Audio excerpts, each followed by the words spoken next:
বলবে কি চাঁদের গায়ে চাঁদ লেগেছে। আমরা ভেবে করব কি চাঁদের গায়ে চাঁদ লেগেছে।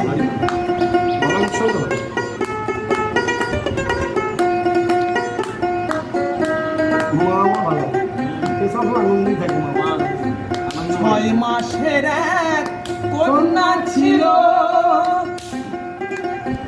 9 মাসে তার গর্ভ হলো। 6 মাসের এক কন্যা ছিল,